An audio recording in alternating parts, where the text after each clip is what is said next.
Will Tyler Allgeier be RB1 for the Atlanta Falcons as a rookie? We're talking about that. We're also talking about divisions in the Big 12. A new proposal from the Pac-12 could mean that BYU would not even play in a division once they join their new conference home. We'll talk about that, and also we'll get some insight on BYU basketball coaching salaries, courtesy of Chris Burgess's new deal from the University of Utah. We're getting to all that and more ahead on today's edition of Locked On Cougars.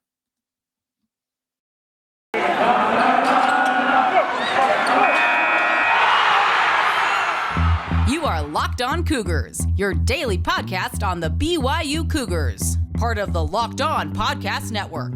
Your team every day.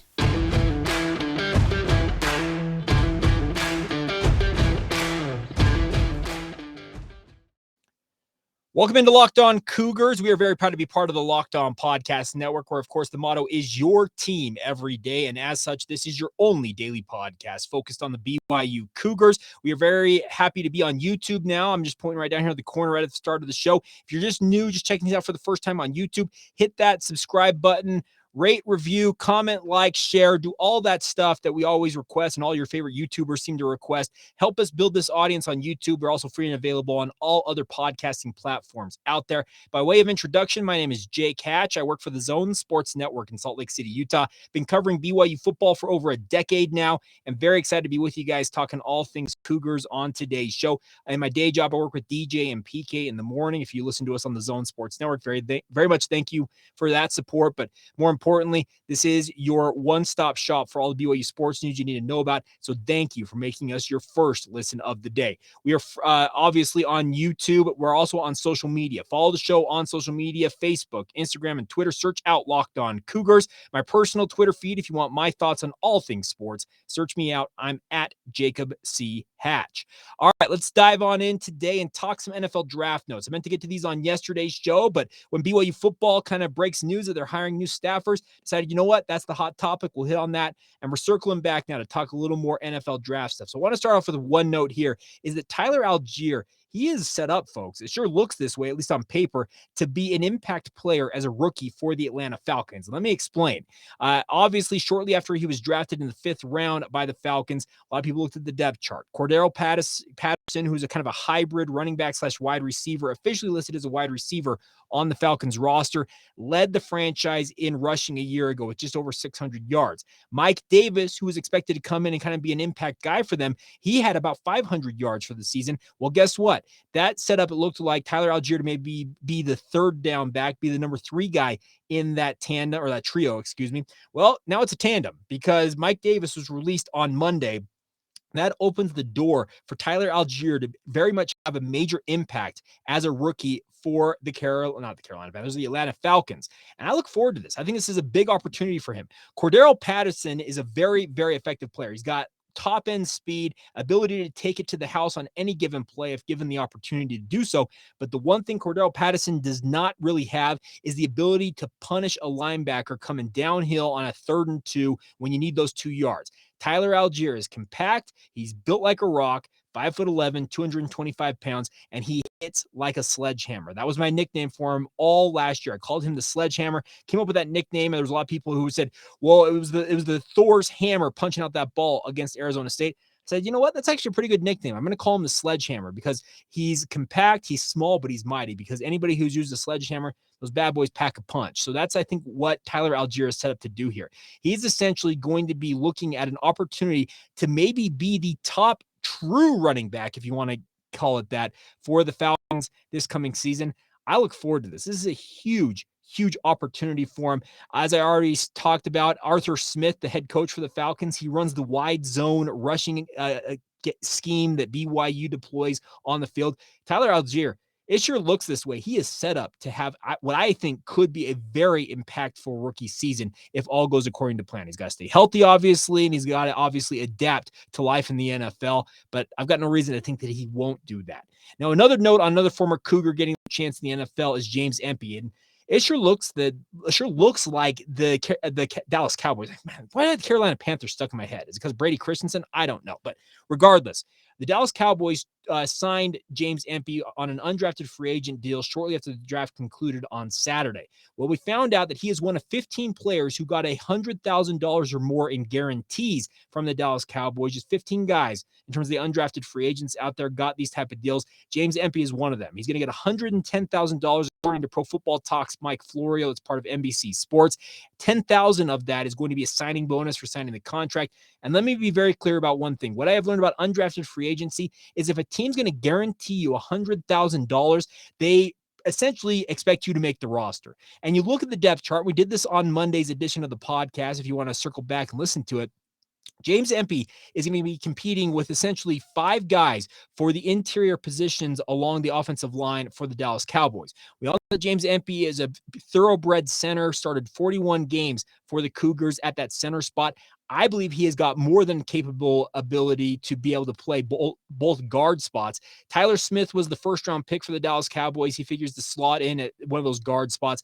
But James Empey, his versatility playing 3 interior positions could find himself landing on that roster, on the active roster, when it is set later this summer. That is a huge opportunity for James Empey. When he is right, he is an NFL lineman. I truly believe that. He's got to obviously put his health issues, those lower leg injuries that he suffered in back-to-back seasons as a Cougar behind him. But if you're going to guarantee a guy $100,000, they expect you to go into training camp and battle for a roster slot. This is a big-time opportunity for James Empey. I think he absolutely could be suiting up for the Dallas Cowboys. Does he start? No, I don't think he does. But if you can be that swing offensive lineman along the interior spots, whether it's at a left guard, center, or right guard, that is a way to make your pay in the NFL and make plenty of money while you're doing it. So this is a big-time chance for James Empey. I'm very excited for him to already have secured $100,000 in guarantees.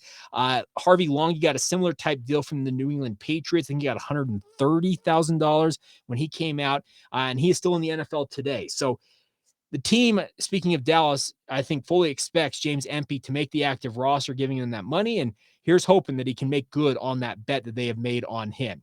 Now, a couple other notes looking ahead to the 2023 NFL draft. We've got 2 names from the BYU football program making the rounds right now on the interwebs with regards to potential guys to keep an eye on in next year's draft. One of them being Blake Freeland, obviously the guy who is protecting the blind side of Jaren Hall at left tackle. Blake Freeland is a thoroughbred athlete. He never played offensive line before showing up to BYU. He's going to go into his junior season this year, and he is going to have a lot of eyes on him because he has the frame, the body, the athleticism, the sweet feet to be a guy that can play in the NFL and could be a high round draft pick. I'm seeing some people projecting him as high as number 5 in next year's NFL draft.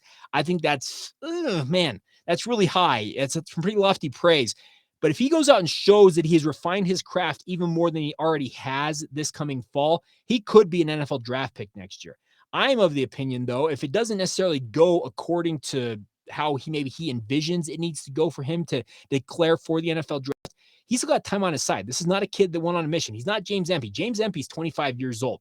Blake Freeland's 21, if that. He is a young buck. He's got time on his side. So if he goes into this fall and has a decent season and puts in his evaluation to the NFL and they come back and say, hey, you should go back to school, I wouldn't hesitate if I were him coming back to school. Obviously, this is easy for me as an analyst to say this because I'm not the one that's got millions of dollars potentially on the line, but I'm of the opinion that if it comes back that, hey, you're not a first 2-round pick after this upcoming season, he should come back for another season, continue to hone his craft. I believe he will have an NFL future no matter what. I would bet big money that Blake Freeland is the next great offensive lineman coming out of BYU in the NFL. I'm talking great, like in terms of being a starter caliber guys. There are guys like Clark Barrington and Joe Tukuafu on that roster who are going to be seniors this coming fall, who probably would make an NFL roster, but I believe Blake Freeland is a day one starter if everything goes according to plan in his BYU career once he moves on to the NFL level. Now, the other player that has been mentioned in NFL mock draft circles is Jaren Hall. Cam Mellor, who is an unabashed fan of Jaren Hall's for Pro Football Network, put it out that he believes that Jaren Hall could be one of 7 quarterbacks taken in the first round of next year's NFL draft. It's very interesting to see this because Jaren, the biggest thing he's got to prove this year, he can stay healthy for an entire season. He's got to show better eye control in terms of his ability to manipulate defenses. If he shows that, he's going to be an NFL guy. Does he end up being a first-round draft pick? I've got my doubts. I think he probably is a more middle-round draft pick and will have to earn his stripes at the NFL level. But, hey, the praise coming in right now, there's nothing wrong with a team or teams believing that you have first-round capabilities. It's big money. We all know that. Zach Wilson has already secured it for himself almost $40 million as the number 2 overall pick. Could BYU in, it'd be 2 draft classes within 3 years have 2 first-round draft picks? How incredible would that be if you're a BYU coach going out to recruit quarterbacks? That is something to hang your hat on. That's really, really fun. Obviously, looking ahead to next year's draft, there's a couple other guys that I would keep an eye on. Keenan Peely, Peyton Wilgar, both linebackers coming off injuries. If they have healthy years this year, I think both of them could declare for the NFL draft and pursue their fortunes in the pro ranks. A guy like Tyler Batty may also look at it, also being a return missionary, a guy who's a little bit older. Keenan Peely is a return missionary in his own right, while Peyton Wilgar did not serve a mission. So it's a very interesting debate that you have to mix and match. And obviously, a guy like Isaac Rex is obviously a return missionary who's got to decide what he's going to do with his future.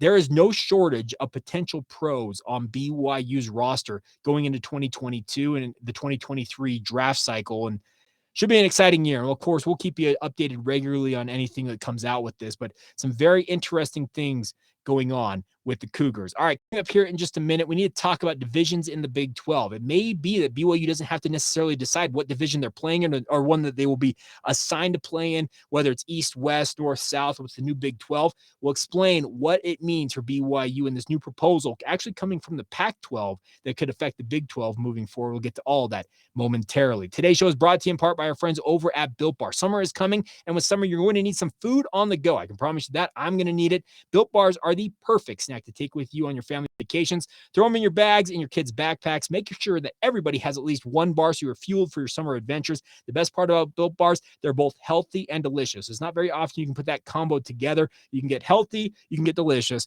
but you put it together, that is the mother load, and that's what Built Bars are all about. No more sacrificing delicious food for health. With Built Bar, you can have it all, and it's easy. All you have to do is go to Built.com and order now. All Built Bars and Puffs are covered in 100% real chocolate. That means with Built Bar, you can eat healthy and actually enjoy doing it. And the best part is they got brand new granola bars. So if granola is kind of more your thing, Built granola bars are something I would check out as well. That's Built.com right now. Check it out. They've got incredible flavors up and down the roster. They have limited time runs around the different holidays throughout the year. So do not miss out. Get to Built.com right now. While you're there, use the promo code LOCKED15. That is LOCKED15 for 15% off your order. Once again, promo code LOCKED15 at Built.com. Enjoy the best tasting protein bars and do it with our friends at Built Bar. All right, let's talk a little Big 12 and the future for BYU going into that conference. A report coming out from Dennis Dodd from CBS Sports earlier this week that the Pac-12, led by George Kliavkoff, their commissioner, has proposed to do away with the rules which require a conference to have 2 divisions if they have 12 or more teams, or have a round-robin format if you have less than 12 teams to stage a conference championship game, essentially deregulating all the rules that have held on to this. I think this is absolutely brilliant. So what that would mean for the Big 12 is when BYU joins the Big 12 in 2023, and by the way, some news out there on that, just as an aside real quick. Brett McMurphy from the Action Network, one of the foremost college football insiders, reporting yesterday that the other 3 new schools coming into the Big 12, Cincinnati, Houston, and UCF, are nearing a deal with the American Athletic Conference for about $17 to $20 million, that range, to exit the AAC in time to join BYU on July 1, 2023 to join the conference. I think it's absolute genius that they go in at the same time. I think it's brilliant. It should be done. That's how it should be operating. And it looks like they are nearing getting that deal done. Now, when they all join the conference, it's going to be a 14-team conference because Texas and Oklahoma have not secured their exit from the Big 12. And they have said they are intent on fulfilling their obligations to the Big 12 if it comes to that. I actually think that no divisions is the perfect scenario. The reason why the Pac-12 is doing this is it's self-serving for the Pac-12. They have had too many times they go into a conference championship game in their mind where they have had maybe a 11-1 team facing off against an 8-4 team. And if you lose that game as the 11-1 team, your chances at the CFP, no matter how fleeting they may have been, are gone. Just gone. Finito, finabla, it's over. Well, the Big 12, they need to avoid that situation as well, because if you get into a situation like the Big 10 has had with their West and East divisions, where sometimes in the East, you have got a 12-0 Ohio State, an 11-1 Penn State, a 10-2 Michigan, and then on the opposite side, we're Wisconsin and we're 9-3 and we're the division champ. Well, you go into that conference championship game and you're thinking, well, this is not helping anybody. The best thing you can do is to make sure your best two teams, no matter who they are, Texas, Oklahoma, in the case of the Big 12, face off in that conference championship game with the best opportunity, if it's on the table for them, to make the college football playoff.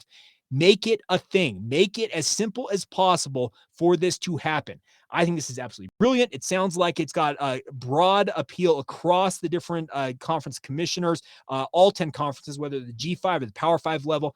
I think this needs to happen. It needs to be voted on this month and be done and signed, sealed, and delivered. And I hope at the next Big 12 meetings, which are scheduled for early next month, they can come out and say, you know what? We have 14 teams going into 2023. We have good news that the AAC has agreed to let the 3 teams exit their contracts with the AAC early. BYU's coming in, and we're going to play with 14 teams. We're going to have scheduling whatever you want to call it, scheduling agreement that is going to move teams around in a circular fashion as close to round robin as maybe is possible. And you're not going to be able to do that with 14 teams, obviously. And even when you have 12 teams, but give your top 2 teams, regardless of who they are.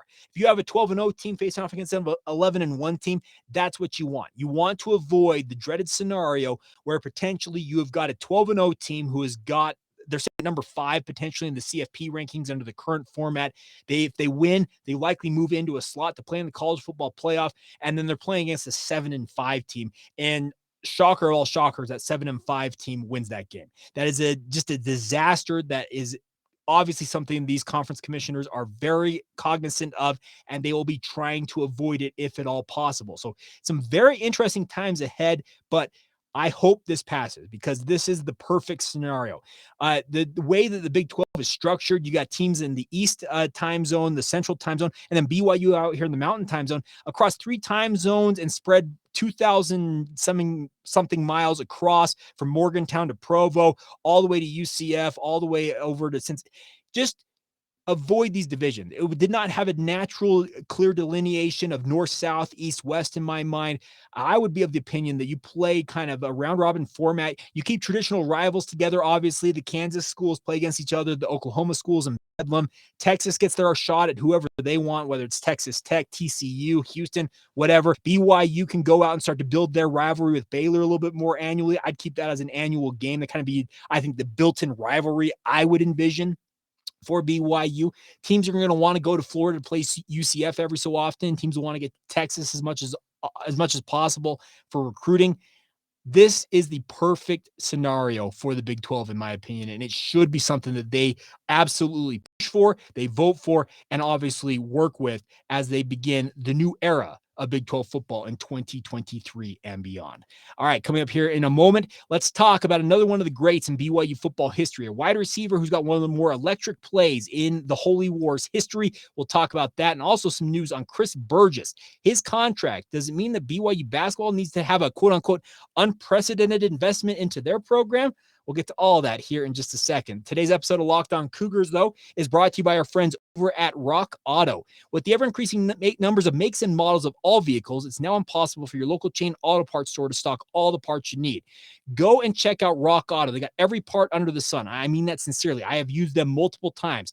I've got a daily driver that is very much at the tail end of its shelf life, probably. But guess what? I'm trying to drive it as long as possible, and Rock Auto, absolutely been phenomenal in getting the parts I need to keep my car in working order. I can do the same thing for you guys. Why would you choose to spend maybe 30, 50, even 100% markup for the same parts from your chain auto parts store or the dealership you might be getting them from? Rock Auto is the place to go. You can save time and money when using their resource. They are a family business been serving do-it-yourselfers for over 20 years online. And the best part is the prices are reliably low. They've got every part you can need: brake parts, tail lamps, motor oil, even new carpet, and anything beyond that or in between that. So go check it out right now. That's rockauto.com. While you're there, make sure to mention Locked On in the How Did You Hear About This box. Give us some credit for going to check it out. All the parts you need is at rockauto.com. Amazing selection, reliably low prices, all the parts your car, truck, or SUV could ever need. That's rockauto.com. All right, before we go out the door here on today's edition of the show, let's catch up on some other news involving the Cougars. Let's start off with this. Jay Drew from the Deseret News does a great job covering BYU football, but he's also the Utah basketball beat writer for the Deseret News. He splits the beats. Jeff called us opposite of that. He is the Utah football writer while he's the BYU basketball writer. But Jay Drew submitted a request, a GRAMA or Freedom of Information Act request, to get his hands on the contract for new Utah running Utes assistant Chris Burgess, obviously joining the Utes from BYU. Well, the new contract is for 2 years and will pay Chris Burgess an annual salary of $265,000. Now, if that sounds low to you, I don't know what to tell you. College basketball assistant salaries are not the same level as college football assistants. We're seeing college football assistants in multiple programs making north of $1 million.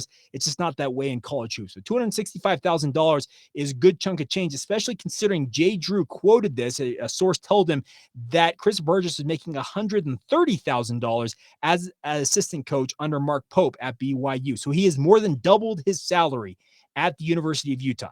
I cannot begrudge a man for doing that, especially when it's your alma mater in the case of Chris Burgess. So you wish him well on that front.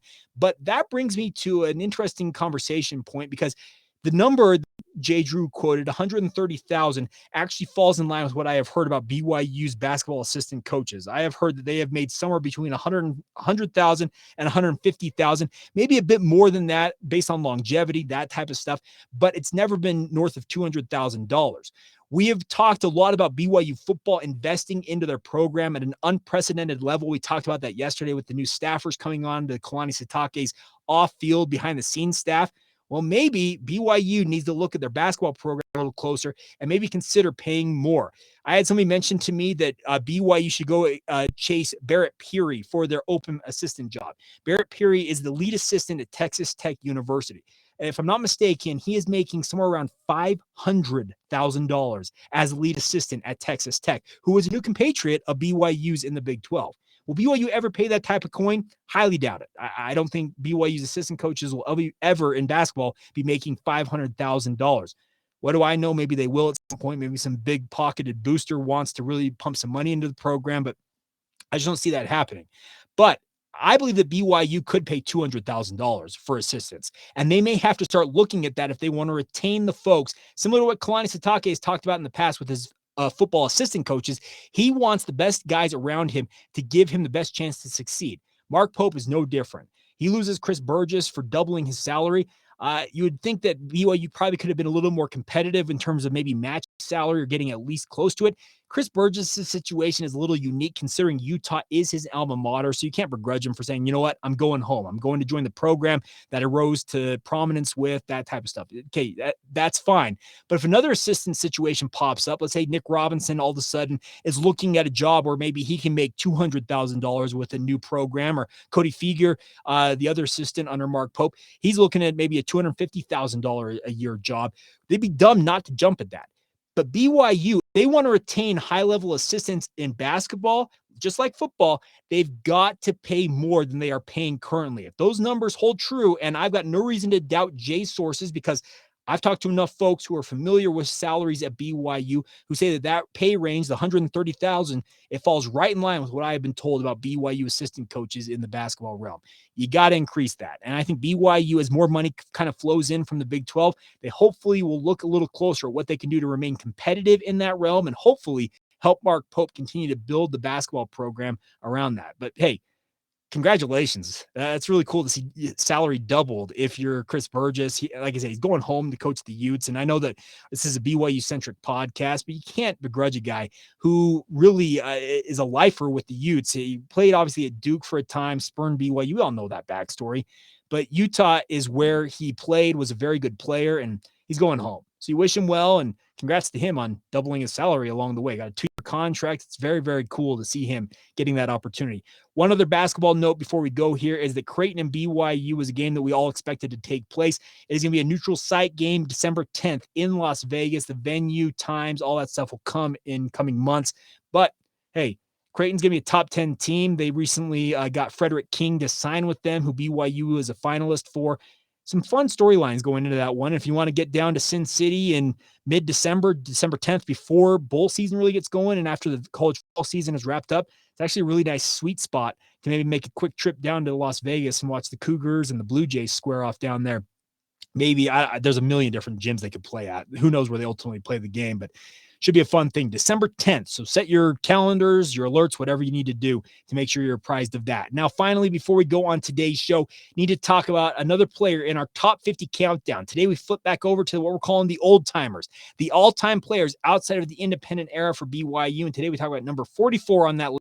And that is former BYU wide receiver, Eric Drage. Drage was a guy that my father just crowed about in my young years, played for BYU from 1990 to 1993. And Drage, he was a true deep threat and was just an absolute sensational receiver. Had back-to-back 1,000-yard seasons as a sophomore and a junior. His senior season, I believe, was marred by some injuries. He still had 800 yards as a senior, but had very, very big-time numbers as a BYU Cougar. A grand total of 3,065 yards, 162 receptions throughout his career. Also had 29 touchdowns. That 3,065 yards stood for nearly 2 decades, if not longer than that, as the highest single season, the highest career numbers in terms of a receiver. Austin Collie, if I'm not mistaken, broke that. It's since been rebroken by Cody Hoffman. But hey, when you're number 3 all time in BYU receiving, and the last time you played in a BYU uniform is 1993, Eric Drage has got plenty of accolades behind him. It was really cool to see him out at the BYU alumni game, running some routes, etc. Good to see him out there. And of course, his signature play from his career, and many of you who remember watching this will know exactly what I'm talking about. The 97-yard touchdown he had against the University of Utah. It was actually not a deep ball, if I recall correctly. I'm doing this off the top of my head, but he actually broke a tackle after catching the pass and was off to the races at that point. 97 yards later, he hits pay dirt, and BYU went on to win that game in just an absolute rout. Ty Detmer threw the pass to him in his senior season. One of those plays you'll never forget if you watched it live. My dad talks about it all the time. So one of those cool things about BYU football history is you always can look back at some signature moments for each of these players, and Eric Drage is no different. Is number 44 in our countdown with BYU's. I hate calling them old timers because a guy like Eric Drage doesn't get mad at me for calling him that, but it's the only way I can really kind of delineate it. We're doing the top 50 of all time and also the top 50 of the independent era for BYU. So deal with it. Old timers. That's what we're calling on the Locked On Cougars podcast. All right, coming up on tomorrow's show, excited to catch up with Clint Overby. He's the vice president of ESPN events. BYU, in their final year of independence, has a bowl agreement with ESPN that is going to allow them to play in any one of a number of different bowl games under the ESPN umbrella. We all know that ESPN controls the bowl format. They own 40 some odd bowl games or have affiliations with 40 of them, if I'm not mistaken, but the BYU could be in any number of them. Clint Overby is going to join us tomorrow to talk more about what BYU fans can expect from that agreement with the Cougars as well as ESPN in 2022, their final year of independence. How has the relationship with ESPN been during Clint's time working with ESPN events? We'll get to all that on tomorrow's show. So thank you for making us your first listen of the day. Want to encourage you guys now to get over to Locked On Big 12. Make it your second listen. It's your daily recap of everything going on in BYU's new conference home. Josh Neighbors is your expert hosting it every day, and yours truly is a part of the Roundtable Weekly. Really, really fun stuff, and I hope you guys will check that out. That's Locked On Big 12, free and available wherever you get your podcasts, just like this one. All right, that'll do it for today's edition of the show. Have a great rest of your day whenever you hear this. This has been the Locked On Cougars podcast for May 5th, May 4th, May 5th. You know what? May the 4th be with you. Yeah, May 4th. Yeah, May the 4th be with you, everybody. This has been Locked On Cougars.